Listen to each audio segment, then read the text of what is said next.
एक दयालु नरेश। एक राजा बड़े धर्मात्मा और दयालु थे, किंतु उनसे भूल से कोई एक पाप हो गया था। जब उनकी मृत्यु हो गई तब उन्हें लेने यमराज के दूत आए। यमदूतों ने राजा को कोई कष्ट नहीं दिया। यमराज ने उन्हें इतना ही कहा था कि वे राजा को आदरपूर्वक नरकों के पास से आने वाले रास्ते से ले आवे। राजा के भूल से जो पाप हुआ था उसका इतना ही दंड था।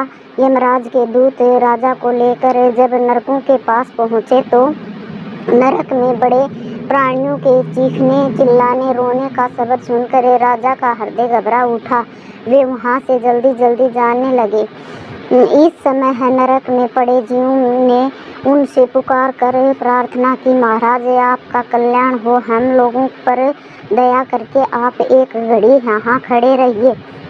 आपके शरीर से लग कर जो हवा यहाँ आती है उसके लगने से हम लोगों की जलन और पीड़ा एकदम दूर हो जाती है। हमें इससे बड़ा सुख मिल रहा है। राजा ने उन नार की जीवों की प्रार्थना सुनकर कहा, मित्रों, यदि मेरे यहाँ खड़े रहने से आप लोगों को सुख मिलता है तो मैं पत्थर की भांति अचल होकर यहीं खड़ा रहूँगा। मुझे यहाँ से अब आगे नहीं जाना है।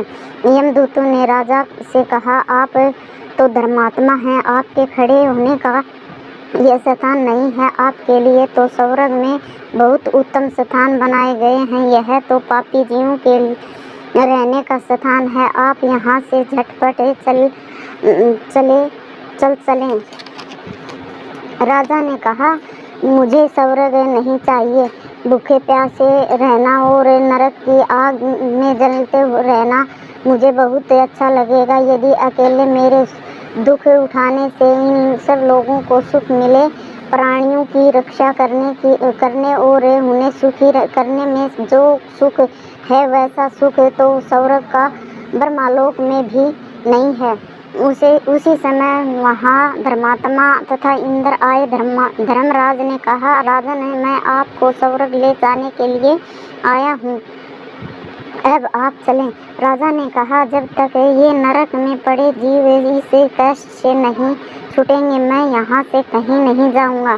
धर्मराज बोले, ये सब पापी जीव हैं, इन्होंने कोई पुण्य नहीं किया है, ये नरक से कैसे छूट सकते हैं। राजा ने कहा, मैं अपना सब पुण्य से इन लोगों को दान कर रहा हूँ, आप इन लोगों को स्वर्ग ले जाइए, इनके बदले मैं अकेले नरक में रहूँगा।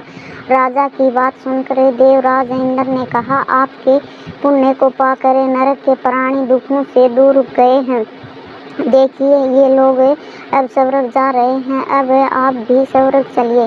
राजा ने कहा, मैंने तो अपना सब पुण्य दान कर दिया है, अब आप मुझे स्वर्ग में चलने को क्यों कहते हैं। देवराज हंसकर बोले, दान करने से वस्तु घटती नहीं बढ़ जाती है। आपने इतने पुण्यों का दान किया है, यह दान उन सबसे बड़ा पुण्य हो गया।